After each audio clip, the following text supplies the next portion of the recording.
আসসালামু আলাইকুম viewers, welcome to my channel easy cooking by Tumpa. নারিকেলের নাড়ু বাঙালির কাছে একটা আবেগের নাম। আমরা যখন ছোট ছিলাম তখন কারো বাসায় বেড়াতে গেলে প্লেটে করে নারিকেলের নাড়ু নাস্তা দিত। এই নুডলস চাউমিনের যুগে আস্তে আস্তে যেন সেসব হারিয়ে যাচ্ছে। আমি কিন্তু এখনও নাড়ু পছন্দ করি আর বানাইও।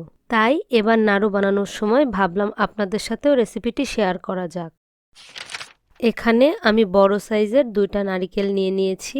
এবার এগুলোকে পানি বের করে নিয়ে 2 ভাগ করে ফাটিয়ে নিব।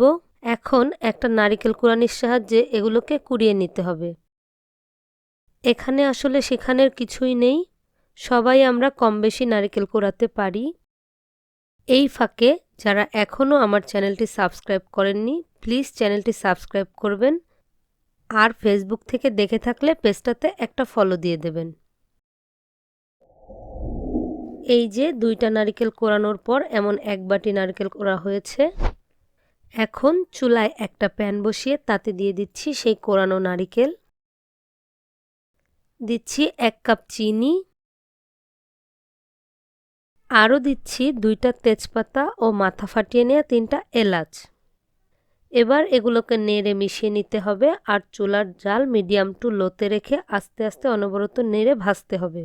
আপনারা কিন্তু এখানে চিনির পরিবর্তে খেজুরের গুড়টাও ব্যবহার করতে পারেন। খেজুর গুড়ের নাড়ু খেতে কিন্তু বেশ লাগে।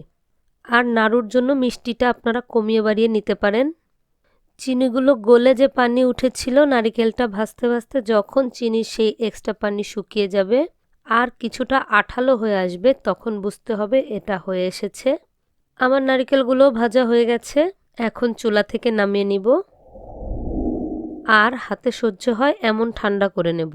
ঠান্ডা হওয়ার পর আমি একটা টেবিল চামচ দিয়ে 1 টেবিল চামচ করে ভাজা নারিকেলের মিশ্রণ নিয়ে হাতের সাহায্যে ঘুরিয়ে ঘুরিয়ে এইভাবে শেপ দিয়ে নিচ্ছি। সবগুলো যেন সেম সাইজের হয়, এই জন্য আমি মেপে মেপে করছি। আপনারা আপনাদের পছন্দ মতো সাইজের বানিয়ে নিতে পারেন। এই যে তৈরি হয়ে গেল নাড়ু। এভাবে আমি সবগুলো বানিয়ে নিব। আমার মতো আর কার কার নাড়ু পছন্দ কমেন্ট করে জানাতে ভুলবেন না। রেসিপিটি ভালো লাগলে শেয়ার করতে ভুলবেন না। যারা এখনও আমার চ্যানেলটি সাবস্ক্রাইব করেননি, প্লিজ চ্যানেলটি সাবস্ক্রাইব করবেন, আর ফেসবুক থেকে দেখে থাকলে পেজটাতে একটা ফলো দিয়ে দেবেন। আজকের মতো এ পর্যন্তই। আল্লাহ হাফেজ।